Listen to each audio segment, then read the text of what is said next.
Good morning बच्चों, मैं आपकी साइंस टीचर, आपके मीठू टीचर हूं। और आज मैं आपको आपके किताब में से जो साइंस किताब में से 5वां पार्ट है सेपरेशन ऑफ सब्सटेंसेस, ये पढ़ाने जा रही हूं बच्चों। सेपरेशन ऑफ सब्सटेंस को हिंदी में कहेंगे पदार्थों का पृथक्करण।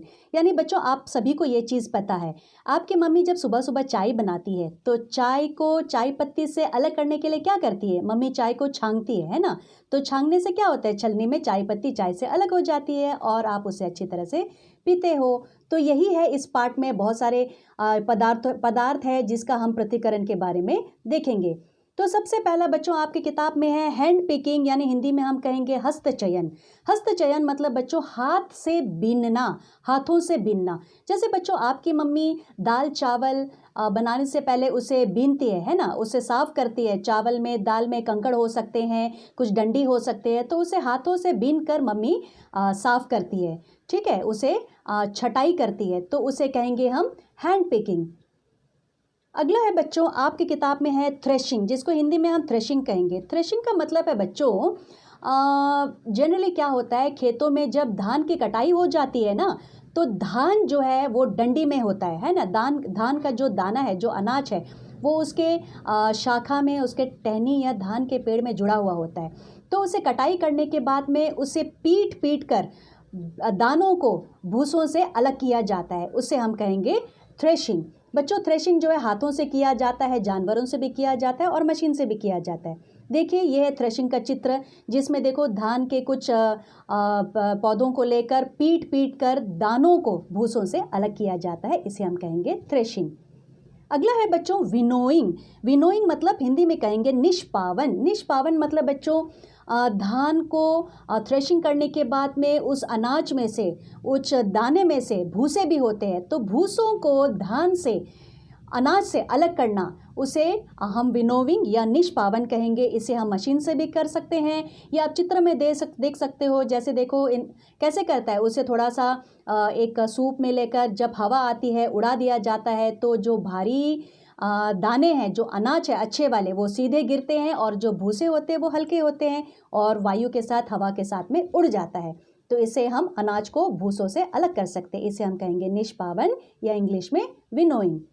अगला है बच्चों सीविंग। सीविंग को हिंदी में हम कहेंगे चालन। चालन कहेंगे हिंदी में, यानी छांगना। बच्चों छांगना जिसे कहते हैं ना, चालन, छांगना, किसी चीज़ को छांगना। जैसे मान लीजिए आटा मम्मी छांगती है ना, वो जो छलनी होती है उसे आटा छांगती है, सूजी छांगते हैं, है ना। तो इससे क्या होता है, जो बारीक दाना है मोटे मोटे दानों से अलग कर दिया जाता है।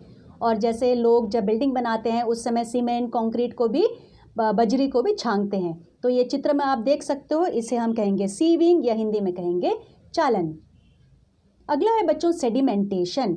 सेडिमेंटेशन को हिंदी में कहेंगे अवसादन। यानी बच्चों कोई पदार्थ को हम जल में घोल देते हैं और भारी कण जो है जल के नीचे, ग्लास के नीचे बैठ जाती है, तली में बैठ जाती है। देखिए बच्चों पहला चित्र में आप देख सकते हो कि एक ग्लास में कुछ घुला हुआ है, ठीक है। उसको कुछ देर तक बिना डिस्टर्ब किए छोड़ देने पे क्या होता है, जो भारी कण है वो नीचे बैठ जाती है।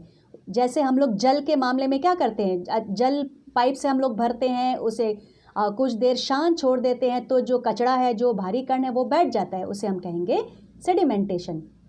अगला है बच्चों डिकेंटेशन। डिकेंटेशन सेडिमेंटेशन के बाद वाला हिस्सा है। जब भारी कण, जो कचरा है, जो बालू के कण, मिट्टी के कण है, वो नीचे बैठ जाता है, तो हम क्या करते हैं, धीरे से ऊपरी जल को, साफ जल को हम दूसरे बर्तन में ले लेते हैं। तो जो कचरा है वो नीचे रह जाता है और ऊपर का जो साफ जल है वो दूसरे बर्तन में हम ले लेते हैं। इसे कहेंगे डिकेंटेशन, यानी हिंदी में हम कहेंगे निस्तारण। निस्तारण। अगला है बच्चों फिल्ट्रेशन। फिल्ट्रेशन का मतलब है छानना। जैसे मैंने बताया था कि चाय में से चाय के पत्ती को जो छानते हैं हम छलनी से, उसे हम कहेंगे फिल्ट्रेशन या हिंदी में कहेंगे निसंयंदन।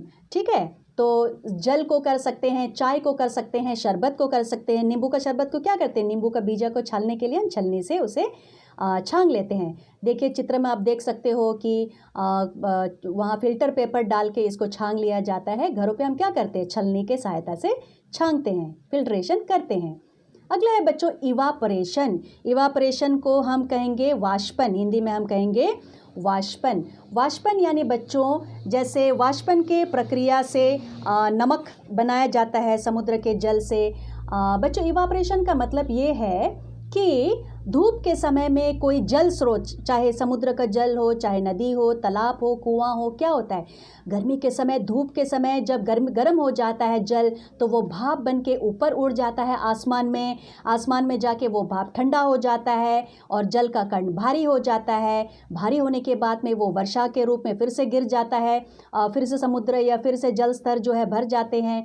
तो ये जो प्रोसेस है इसे हम कहेंगे वाटर साइकिल या जल चक्र। ठीक है, तो बच्चों साधारण सा इवापोरेशन का मतलब है आपके मम्मी जब बर्तन में स्टोव के ऊपर में गर्म पानी चढ़ाते हैं, किसी बर्तन में जब हम गर्म पानी चढ़ाते हैं, पानी उबलने के बाद क्या हो जाता है, भाप बन के ऊपर जाता है ना, भाप बन के ऊपर जाता है। और अगर आप ज़्यादा देर छोड़ दोगे तो क्या होगा, बर्तन खाली हो जाएगा, जल क्या बन जाएगा, जल जो है वाष्प बन के उड़ जाएगा, इसे हम कहेंगे वाष्पन। और बच्चों नमक को भी ऐसे ही बनाया जाता है। ठीक है, जो हम नमक खाते हैं ना, समुद्र जल इकट्ठा करके उसे वाष्पीकरण होने देता है, जल ऊपर चला जाता है और नमक जो है तली पे रह जाता है।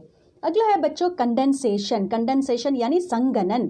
संघनन मतलब बच्चों मैंने जैसे बताया कि जल जो है गर्म होके वाष्प बन के उड़ता है। मम्मी गर्म जल चढ़ाई है, वो उबल जाता है, वाष्प बन के उड़ता है। और जब हम ढक्कन ढक के रखेंगे क्या होगा, वो वाष्प ढक्कन से टकरा के ठंडा हो जाएगा, यानी संघनन हो जाएगा।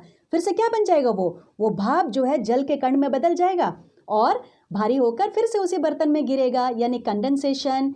संघनन कहते हैं हिंदी में, यानी जल वाष्प ठंडा हो जाता है, भारी हो जाता है, फिर से जलकण बन जाता है और बर्तन में इकट्ठा हो जाता है। वैसे ही बच्चों जल चक्र में समुद्र या नदी या तालाब का जल जो है गर्म होके भाप बन के उड़ जाता है, आसमान में जाके बादल बन जाता है। जब वो बादल भारी हो जाता है, जल के कण भारी हो जाते हैं, संघनन होता है, भारी होने के बाद फिर से बारिश बन के गिर जाता है और हमें जल प्राप्त होता है। तो ये जल चक्र में होता है। तो बच्चों ये चित्र देखो, जल गर्म हो गया, फिर बर्तन से टकराया, ठंडा होके फिर से जल के कण बन गए। तो बच्चों आपके इस पार्ट में इतना ही है, आपको इतना ही जानना है।